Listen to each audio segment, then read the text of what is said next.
I'm getting all the lip smacking out of the way. Me. Hello. Okay. Eyo.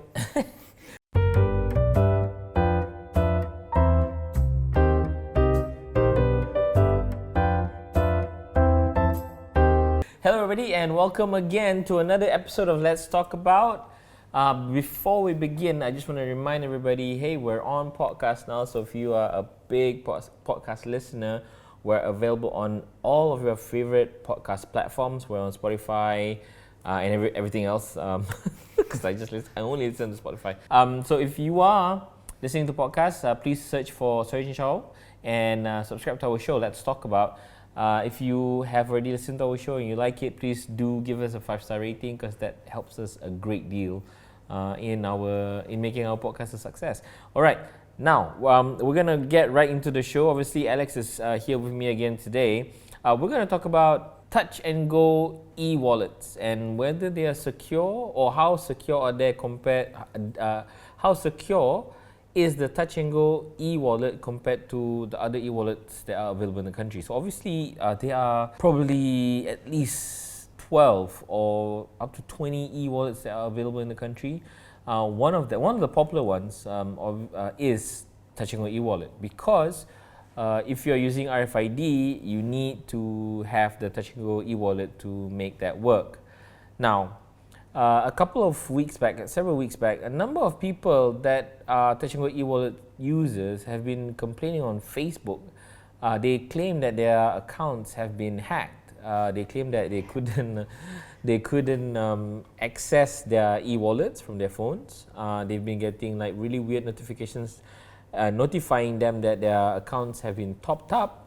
They noticed that a significant amount of money was topped up. So Alex was on the beat, covering the whole story as it happened during this touch and go e-wallet hacks situation, and he has all the details. So Alex, can you just give us like a breakdown of what happened during that weekend? Okay, so essentially, it's not really a hack. It's actually more like an account compromise. So what happened was, okay, one example is this lady in Johor. So she was working in an office on one Good Friday afternoon, and suddenly she received a lot of Gmail notifications that your account's been topped up. Because when you top up using Touch and Go e-wallet, you just get an invoice notification that you get top up 200 ringgit, 300 ringgit. So she has been getting a lot of those messages. So she found it a bit weird. So she tried to log into her e-wallet account, but she couldn't. Apparently, she couldn't log in anymore. And turns out that someone has access to her account. And I think, no mistake, there's 3,000 ringgit has been topped up to her account, and she couldn't access her account. So from her police report, she said that she didn't receive any tag number or OTP. So for those who don't know, OTP is basically one-time password. So that verifies that you are the account holder before you can get access. So essentially, someone has access to her account without any further verification, and she's locked out. But fortunately, she can get her money back because she's a verified e-wallet user. Because Touch and Go offers this money back guarantee, so if anything happens, if there's any unauthorized transactions or unauthorized top-ups, Touch and Go will actually give you your money back. Obviously, there's a lot to digest here. Apple, the person that told this story on her Facebook, she made a police report, and she got her money back thanks to Touch and Go's money back guarantee if anything like this happens. After the social media posting went up and Alex wrote the story, he tried to kind of like replicate what happened. So can you just tell us, what did you do? Yeah, so initially I was suspicious maybe she's careless, because it's quite hard to log into people's account. Yeah. So I thought this could be a phishing scam or all that. So usually I expect e-wallets to protect themselves in the sense that if you want to log into a new device, this should be like a double verification system, like maybe like a SMS verification or email verification. And turns out, if you log in to your e-wallet for another device, all you need is just a 6-digit PIN. That's it. There's no SMS verification, and that was shockingly easy. Okay. So that means that if someone has your phone number and your 6-digit PIN, they can access the e-wallet like that. It's like a mixture of two things here. I think, so I haven't spoken to Apple, I think none of us have, but from what we can find out and from the reports is that it feels that the password that she's using is very predictable, very easy. the six-digit password. That's number one. And then number two, not having a notification to say that your account has been logged on or there's a suspicious login activity in your account is actually quite risky also. So it's a bit of a combination here. One is, her account is compromised because the six-digit password is very easy to remember. But number two also, even if the password has been compromised, there's no additional layer of security. There's no fail-safe mechanism. And why this is interesting to us is that it seems to me, or it seems to us after doing all this research, Touch and Go is the only one that's not applying this, right? Yeah, so I've done some comparisons as well. So, one example is Boost eWallet. So Boost eWallet, when you log in, the password is actually an alphanumeric password. So you can have a long password, numbers, digits and all that. You can use that for login password.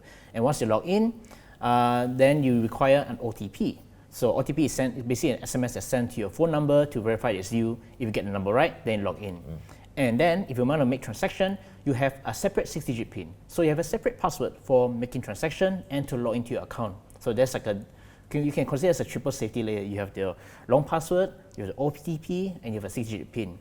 And for Grab, similar as well. When you log in, you need to log in via OTP. It sends an SMS to your number first. So you need to have your mobile device with you to log in.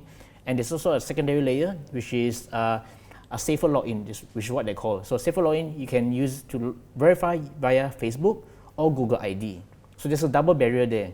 Okay, so a lot of the e-wallets out there have all these additional security features. And the other thing also is that, Maybank and Grab, the ones that I use, except for the Touch and Go e-wallet, also support fingerprint access and also Face ID. That means that you don't have to physically key in a password. All you need to do is, all the app does is tap into the security protocol of the device that you're using. So if you're using an iPhone or an Android phone that's secure, like a Samsung, you could use the fingerprint to log into your wallet. And Touch and Go doesn't have that, right? Yeah, so Boost has the biometric security. You can actually replace a 6-digit PIN with your fingerprint or Face ID. Same goes with Grab as well. But for Touch and Go e-wallet, unfortunately, the only way to authenticate payment is via the 6-digit PIN. So it's the same 6-digit PIN to log in and to pay. So imagine if you're at a counter, you want to show a QR code, you need to enter the 6-digit PIN in public. And people might see your number. Yeah, that's a very good point. So we discussed about this, and having Face ID, obviously, number one is easy. You don't have to remember. All you need to do is show your face, and it's secure because it's 3D. That means you cannot put a picture to cheat the ID. Similarly, the fingerprint scanner works the same way. And Alex pointed out a very good point in the sense that if you want to pay for something and you need to key in your PIN, you are compromising yourself to a lot of people. So let's say if it's a very busy counter, or you're just like very chillax about entering your password, and I see a lot of people do that, you inadvertently expose yourself. And for me, that's like the most dangerous thing, because number one is you're not careful, but the worrying part is that you don't know what people know about you. And that's quite scary. So with regards to the Apple Chong case, I think we have some theories of how this happened. One of it is like it could be somebody like that's really close to her, right? And also, fortunately, no transactions were made. How easy it is for somebody to get access to your Touch and Go e-wallet? Let me just break it down, right? Number one, that person just needs to install the Touch and Go e-wallet, and then that person probably needs to know your email address. No, phone number. Okay, just your phone number, right? After that, they just need to figure out what the 6-digit PIN is. So let me break it down. If I have like a friend, or if I'm kind of lax, my boyfriend knows it, or not my boyfriend. My partner knows it. There's nothing wrong with being gay or whatever, but I'm not. I'm just making sure that everybody's clear about that. So my partner knows my PIN number, and I mean that's a compromise layer. So let's say if my partner is lax, and that's given away. Obviously, phone number is not private anymore. What I'm trying to say here is that it's very easy to guess these numbers, and the safeguard is this notification. And if, as far as I can remember, all of the services that I subscribe to online, whether it's on my iPhone, on my Android phone, whether it's my Google services, whether it's my social networks, whether it's my Microsoft Cloud services, all of them has two-factor authentication. Some of them go a step further by asking you to install an authenticator app that gives you a number. That's time-based. Yeah. And what I'm trying to say here is that, you know, making accounts secure is super easy now. One good example is Maybank to you. It's super secure. It supports Face ID and fingerprint ID. Previously, the system asked you to have an OTP, but now there's this feature. I forgot what it called specifically, what the brand name of that feature is. But if you register a specific phone to that system, all you need to do is just tap yes on that phone, and you're good to complete that transaction. It's like a device certification. Yeah. You certify this device to approve any transactions. Yeah. So, you know, when Alex wrote the story, we had all these questions. We were talking about it, and naturally, what we wanted to do was also reach out to Touch and Go and ask them, was this a one-off? Like, why isn't there an OTP? Why wasn't one-time password enabled for things like this? So you reach out to them, right? Yep. And okay, what was your question, and what was the response? So obviously, I asked them what actually happened. Yep. Why isn't there an OTP? And also, what can users do to protect themselves? So the thing is, Touch and Go eWallet does have OTP, but it's only triggered when they detect suspicious activity. So when I tried it, right, initially I was using my iPhone. I log into my Honor View 30 device. It's in. I can log in with a 6-digit PIN. Then I log into my Samsung Galaxy S10. I could log in as well, no OTP. And when I tried for the fourth time to log into my iPhone, only then it prompts an OTP. Okay. So the thing is, they do have OTP, but it's not triggered by default. It's not a mandatory feature, which I don't know. I don't understand why. They can just make it mandatory for every single new phone login, because logging into a new device is not something you do on a daily basis. They should just make it mandatory, but they didn't. And according to Touch and Go, that's the usual customer experience, so they say. What do you mean by usual customer experience? Okay, the thing is for them is that I get from the way it sounds, it's like they want to make it easier and convenient for users to transact. So the moment you enter a 6-digit PIN, you can start using immediately. But for me, I think there's no excuse to enhance the security. And like I mentioned, right, logging into a new device is not something you do on a daily basis. They should just classify that as a suspicious activity in the first place. Yeah. And what's more worrying is that, okay, back to Apple's case. So Apple's the person, not the company. So she couldn't log into her account, and the reason for that is because her phone number was changed in the app. Okay. So on the Touch and Go account, her number has changed. That's why she couldn't log in. And when I tried to change the phone number, right, it's ridiculously easy. Okay. So if you go to the settings and you tap on change phone number, right, they ask you like a personal question, like what's your name of your first company or dog, whatever, and answer. If you couldn't answer that, you can just reset. And all it takes to reset the password, right, is the last 6 digits of your IC. Which is, again, not really that private lah. Yeah, you think about it, right? We are very, we always give out our IC numbers very easily. When we receive couriers, packages, register in building. Go into a building, yes. Yeah, imagine when you register a building, you need to have your name, your IC, your phone number. There you go, phone number and IC.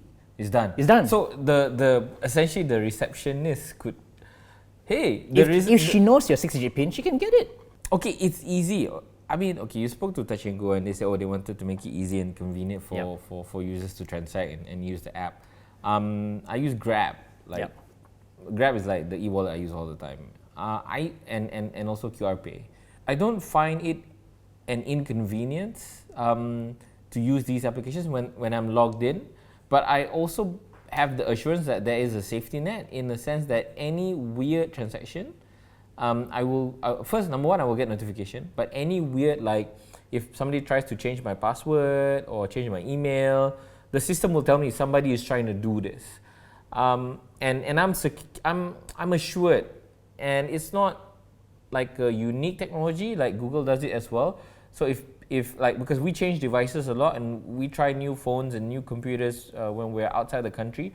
So every time there's like a weird activity, like Google knows that I'm logged in PJ every day, and if suddenly I'm logged in Kelantan, it will tell me. If I'm logged in Kelantan on another computer, it will send me an email and a notification. And they try to block the attempt. They will try to block, and I can cancel it. Like I can say, Google, this is okay, this is me, or I can say, no, this is not me, block that access. And this is not... It's not rocket science. It's not rocket science, and it's not only Google can do. Everybody can do it, and everybody is doing it. So the reason, again, why this is interesting to us is we tried to reach out to... we reached out to Touch 'n Go to really understand, hey, what is the problem here? How can we help tell a story? How can we help explain your side of the situation? What were your challenges? And for me, what's interesting is we wanted to know what Touch 'n Go is going to do immediately to make their application even more secure. The frustrating thing was the answer was kind of like denial and non-action. And it's more like they're shifting the blame to customers. Okay, let me just read out what they respond to us. Okay, going back to the account issue. So first they say that, okay, so they give us a Q&A, and one of the entry is, why did the suspicious activity on the user's account didn't trigger an alert or being blocked? So the response was, the suspicious activity was not regarded as suspicious because the perpetrator had used the 6-digit PIN from the initial phishing attack. And once the user logged in, that person can transact like normal, and that's the usual customer experience. That's not something that I want to hear from a platform that's holding my money. Yeah. Going back to security, they keep emphasizing that, the customers are responsible for the 6-digit PIN. They must make sure that the 6-digit PIN is super secure, not guessable, and all that things. And they said that when they review their security protocol, they said they are currently reviewing their security protocols, and they keep emphasizing that the customers play a big role in maintaining the security of their accounts. And they said that 91% of cyber attacks started through phishing. Yes, okay, I agree that we as customers, we need to take care of our accounts. We need to have more secure passwords. But at the same time, the eWallet provider need to also make sure that they allow us to make our accounts more secure. Number one, having just a six-digit PIN. 6-character limit on a password is not safe. It's easily guessable. And already we've established that Touch 'n Go has the capability to at least notify the user and also send the user a one-time password to verify any out of the ordinary activities in their account. So Alex tested it, and after trying to change his phone, like after trying to log in into the Touch 'n Go eWallet in 4 different devices, only then the OTP comes out. It's not that they cannot do it. I don't know why they are not doing it. Yep. And if I was like a Touch 'n Go spokesperson, it would be very easy to answer the question. Like if Alex asks me what are we doing, I can tell him, okay, we will make sure that OTP is more frequent. Yeah, or triggered each time you log into a new device. Yeah, it's triggered each time you log in into a new device, each time you request to change a phone number, or each time you request a transaction that is beyond what you normally do. The information of how much you transact in a day is very easily predicted. You know, that pattern is very easy to identify. Yeah, they can use machine learning, like for example, banks, right? For example, if you always transact this amount every single month, and suddenly one day you transact huge loads of amount, that should trigger, like, that should raise some red flags. Yeah. Okay, so one case can be called an isolated incident. And yes, maybe Touch 'n Go's response to say that this is the user's problem rather than an inherent problem in the security of the application can be accepted. But here's the thing, this didn't happen to just one person. It happened to a number of people. You have the numbers, right, Alex? I only seen a couple. Okay. So there's one person in Penang. So he has the same issue as well. Couldn't log into his account, get weird notifications, and his account was topped up like 9 times, and he had, with a total amount of 3,900 ringgit. That's even higher, 3,009. Okay. And there's another incident in Klang where a person also couldn't access his account, and a total of 1,700 ringgit were topped up. So the symptoms were the same. Yeah, so your account got topped up mysteriously and you couldn't log into the account. Okay. Because they changed the number. All right. So for those who are watching this and go like, hey, people are topping up my eWallet 3,900 ringgit free into my eWallet. Why are you making so much noise? Okay, here's the thing. All three of these users have already linked either their credit card or their debit card to the eWallet, and the top up is taking the money from the account, the card. So let's say if you're like me, you have, like me, I have my credit card linked to all of my eWallets. I don't know whether I should say this to everybody, but yes, my cards are linked to my eWallet. So if I have a credit limit of 10,000 ringgit, right, potentially, okay, it also depends on what is the maximum limit of money the eWallet can hold, but potentially you can have a lot of your money from your debit card or credit card in your eWallet. And the problem with that is getting the money back out, even if there is no other transactions done. That means people don't use the eWallet for purchases or for rides or for food or whatever. To get that money out is going to take a hassle. And not just that, if let's say if you're using a debit card, that's even worse. At least for credit card, you don't need to worry about it until the bill comes. But for debit card, that's your savings account, man. Yeah, that's cash. That's cash. Yeah, your salary goes in, and next thing you know, everything's gone. It's gone. And it takes time to recover it. Who knows? Yeah. So for me, this could be like a pattern. Okay, no, it is a pattern, but it also means that somebody knows that there is a kind of like a loophole in the touch and go system, and they are trying to exploit it. I mean, it seems like that to me because similar patterns, the activities are sporadic, the transactions are quite high. Nine top-ups in one eWallet. There was another one. Apple was 12 top-ups. 12 top-ups. The other one in Penang was like 16 or something. The one he didn't mention. The one in Klang, he didn't mention how many times it was topped up, but he got 1,700 ringgit. In a day, right? In a day, yes. So that's already very suspicious. Suspicious activity. It's not usual.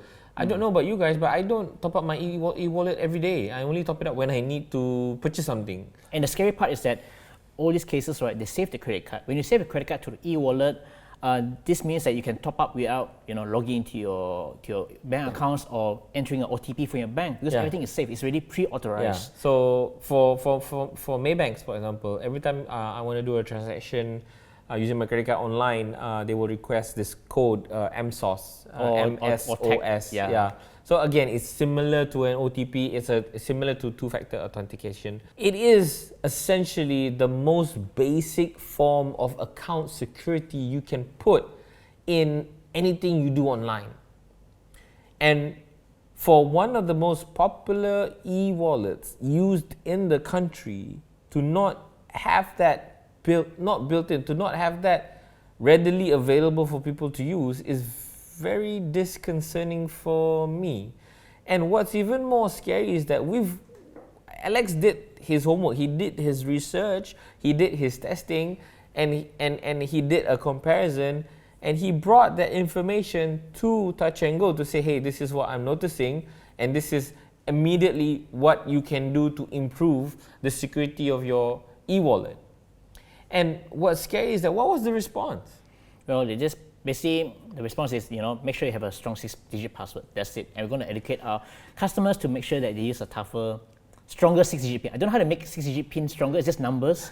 The combination is so little compared to an actual alphanumeric. Yeah, it's 6-digit numbers. You can't use characters. You can't use... It's only 0 to 9. Yeah, and I don't know what the numbers are, but it's not a lot of configurations, and it's easily guessable. People maybe put in their birth date, or she could maybe put in the last 6 digits of her IC or the last 6 digits of her phone. Yep. And you can be super lucky and guess all these things, right? Or it could even be 1, 2, 3, 4, 5, 6. I'm not surprised. Or 6 zeros. Yeah, whatever that's easy for her to use. People do that because they feel that, hey, there is a safety net. I'm going to put all this. Yes, I don't agree. It's careless. It's asking for trouble. But there must be a safety net. It must be both sides. And for Touch and Go to say, no, you guys have to make it more secure. I don't like what I'm hearing. Going back to the 6-digit PIN, I think it's okay for convenience sake, but they must have additional safety layers to safeguard users. Like, okay, you can put 6-digit PIN. So even if I know your 6-digit PIN, right, if there's OTP in place, right, I couldn't do anything about it because I couldn't install it, I couldn't log into your account. So that should be the basic layer of security, which it didn't. I think I want to point out that OTP is not foolproof. Two-factor authentication is not foolproof. If somebody really wants to get into your account, one way is to spoof your mobile number. So I could easily go to Maxis if I know your account details and I know your personal details enough. I could easily go to Maxis or give them a call and say, look, I need a new SIM because I just lost my phone. This is my details. Here's my IC number. This is my mother's name and blah, blah, blah, blah, blah. And I could go to Maxis and get a SIM card, and I could use that SIM card to get an OTP to my phone number, to my existing phone number. So actually, for that to happen, right, you need to have IC verifications. But I heard stories that there are some telco service centers, right, they are lax about that. Some people give new SIM cards without verifying your IC. I think Najib had experience before. He lost his SIM card, and after he requests a new SIM card, right, when he woke up, he realized, hey, this guy didn't ask for my IC. I could be some stranger getting his SIM card, and you know they can just take over your account and request OTP, and you're in. So that's another thing. There's no process in place to say I cannot issue you a SIM card unless I verify. There is a process, but no, there's process, but it's not built into the system. It's like if the system does not detect an IC verification, right, it doesn't release the number into the new SIM card. It's just manual. Like, have you done this? Have you done this? And so if you have the right connections, meaning that you know somebody that works in a telco, or if you yourself work in a telco, or a reseller or whatever, right, you have access to that, and you can easily spoof SIM card numbers. You can easily hijack you can easily hijack numbers. So it's not foolproof. I will acknowledge that, and it's not fair to put the onus on securing your account 100% to the eWallet provider. Yes, I understand that, but it's not nice also that the eWallet feels to me, I don't know whether you agree with this, but feels to me that they're not doing anything. Yeah, I'm expecting a better response from them, and it's a bit disappointing to hear that, oh, you know, just make sure you have a stronger 6-digit password. And it's the same password you use for transaction, same password you use to log in. Yeah, that's not safe to me. So even if they say that use a stronger password, right, they should also say, it's easy lah, you know, if the guy from Touch 'n Go is watching this, you know, all you could say that, you know, we're going to deploy new and more stringent security features. We're going to make sure that you are able to use Face ID and fingerprint recognition in the next update of our application. We're going to make sure that OTP is deployed every time you change a phone, or every time you request to change your phone number. And if we detect that you are doing more transactions than usual. It doesn't require anything new to say that. And I don't know why they're not saying it. It feels to me like they're hiding something, or is it like a security problem with Touch 'n Go? Which reminds me, is like Touch 'n Go, like does Touch 'n Go have this problem with security? I know the physical cards, yes, they do, because that's the old technology. Remember, there's the case where people can clone the old Touch 'n Go cards. Because it's not real time, right? It's not real time, yeah, but there's a separate issue altogether. But it comes to this, I expect them to do more, because this technology, right, you know, technology evolves. You should evolve at the times, and if something happens, you should react to it. You know, how do you assure customers that this platform is safe?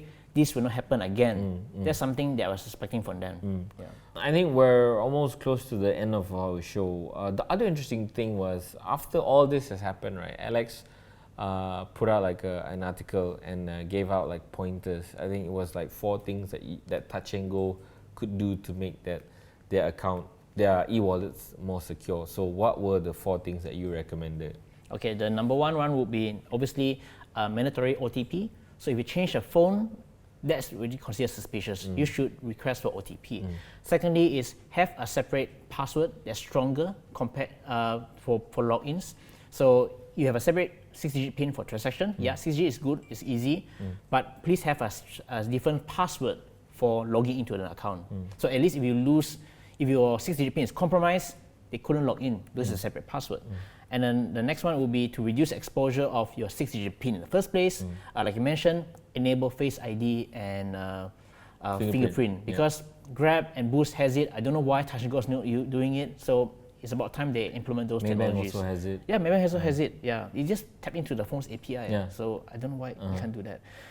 And of course, the last one would be better verification for phone change. Because changing a phone number is serious. You can't just let people change the number based on the last 6 digits of IC. Yeah. You could enable OTP or maybe send an email to the person's email account. Yeah. And like how you change passwords for logins on websites, you can do that. All right, so the 4 things that Alex pointed out, right, has no bearing on the development of the application. I mean, I could be wrong. Again, if anybody from Touch 'n Go is watching this, if you think that I'm wrong, right, we're more than happy to have you sit with us in an LTA show to explain what went on, what happened. So back to the 4 things that Alex mentioned. Face ID, or fingerprint scanner support. Stricter, what was it again? Separate passwords for login. More secure password for login. Have a 6-digit for verification, not a problem. OTP, more frequent OTP Mandatory. mandatory OTP for when changing phone numbers and all that, right? Yeah. These things are that it can be implemented right now, and all I want to hear from Touch 'n Go is that, okay, we hear you and we're gonna try and do this. They couldn't even do that. They didn't even tell us that they're gonna do that. They didn't even tell us that, okay, thank you for these pointers. We're gonna take it and we're gonna see how we're gonna implement it. They didn't say that they disagree that this is not more secure. They didn't say that, hey, those 4 things do nothing on security. They didn't deny that these 4 things are things that are important in making sure that the application is secure, but they also did not say that they will do it. And I'm not happy because I'm using Touch 'n Go eWallet. And I realize now I only have that 6 digits to save my life if anything happened. Yeah, for me, I'm same as you as well. I use Touch 'n Go all the time for my RFID usage, and this whole experience made me realize that, wow, it's so easy for anyone to just access my account. And for me, what I did was I removed my credit card because what I normally do with eWallets and online transactions is that I have a separate prepaid card which I can control. So if anything happens, that's all the money they can take. So I'm becoming more aware about the situation, and I really do hope that Touch 'n Go will do something. Yes, I understand that there's no such thing as a foolproof system, but please make it harder for people to access our accounts. Nothing is secure. I mean, even the Pentagon got hit by like a plane, right? So it's foolish to think that it is secure. Which reminds me, there's another thing I would like to be implemented. Maybe you can put it in your article. Like, there's no one master kill switch. If I feel like my account is compromised, right, I cannot lock my account out from anybody. So I could do it on my Android phone. I could do it on my iPhone. Like, if I know that I've lost my phone, I could go into my iTunes account and I can say that this phone has been lost, lock it. With Android, I can do the same. I don't think any of the eWallets have this feature where I can log out. I haven't tried it. I think I should, but I haven't. But I would like that to be in, like a master kill switch. It's like, oh, my eWallets have been compromised. I need to lock it down, and none of the eWallets are available.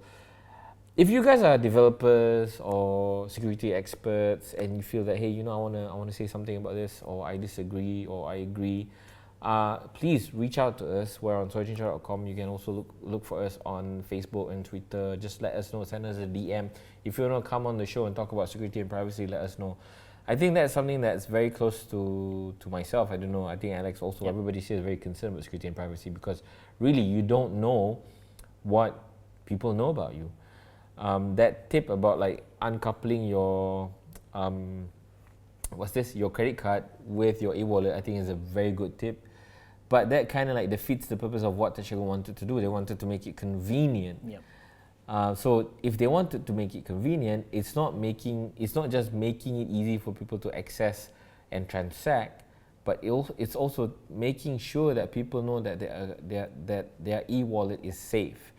And after this incident, Touch and Go's kind of like iffy history with security and all that, I'm not sure whether Touch and Go is secure. I would think, again, I think I can say that they have the least secure e-wallet in Malaysia right now by virtue of all these 4 things not being implemented. I can't say about the rest, but among the 3 top players, I think they're least secure because, like I said earlier, the other e-wallets require mandatory OTP, and there's like a double layers of protection. But for this Touch Go e-wallet, all you have, like I said, is a 6-digit PIN. Yeah. And 6-digit is not that complicated. Not very difficult. Yeah. Anyway, guys, that's pretty much it. If you are a Touch and Go e-wallet user, follow Alex's tip. Decouple your credit card or whatever card that you have with your Touch and Go.